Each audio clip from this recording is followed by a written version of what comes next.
Catherine Bearder, Liberal Democrat MEP for the South East, falls again in roaming charges, the cost of using your mobile phone when you're abroad in Europe. How significant are these latest cuts? It's been a long journey, but we're finally getting there, driving down the cost of everybody when they move country, to driving down the cost of using their mobile phone. We so rely on them these days that having high excessive costs is just not acceptable any longer.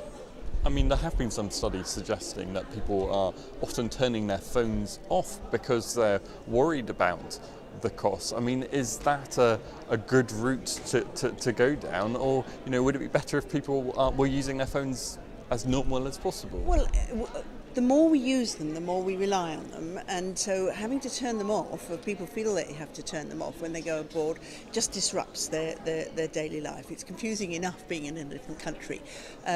We rely on them now for the maps. When we're in a town centre, how do we get our Google map down? How do we send text messages? It isn't just text messages. Lots of the other apps rely on an internet connection. So it becomes part of our daily life. So if you have to turn them off, or feel you have to turn them off, that's not acceptable, which is why we've been driving down the costs all the time. The Lib Dems voted to drive down the costs, and we've been campaigning on this a long time. The Tories voted against the cuts, and UKIP didn't even turn up to vote.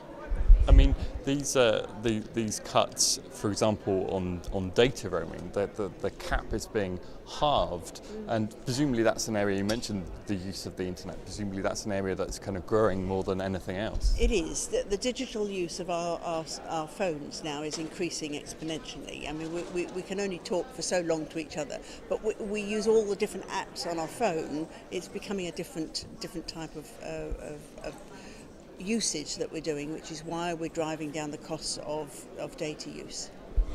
And longer term, do you think a good aim would be to get rid of roaming charges altogether? That's been something that's being considered at the moment. Perhaps that will be something for European law in the coming few years. It's something that we're working with the industry to drive down.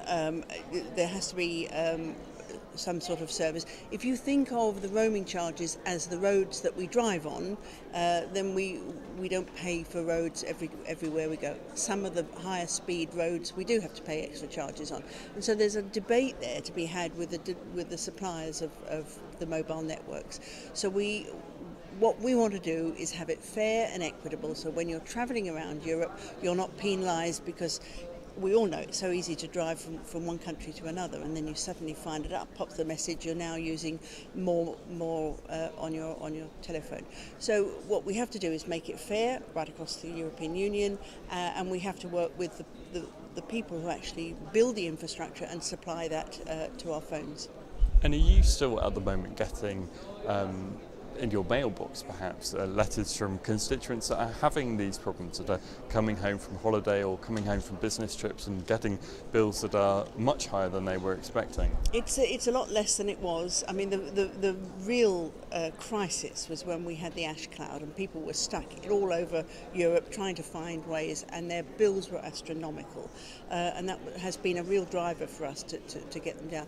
I'm having less complaints, but there's still more to be done, because, as you said earlier, people will turn off their phones rather than use them. We want people to be able to use their phones, stay in contact, and use all the services that they've paid for on their phones. So we want that to be as easy as possible and as fair as possible. And to sum up then, really, the holiday is just round the corner, and of course businesses often travelling abroad to use phones as well. Lower costs, caps coming, the prices coming down from July. It's a win-win for everybody, for businesses, for consumers, holiday makers and travellers. We want to have it as fair and equitable right across the European Union, and that's the only fair way. That's what we're here to do, is to make the European Union work for its citizens. That's what we're trying to do here.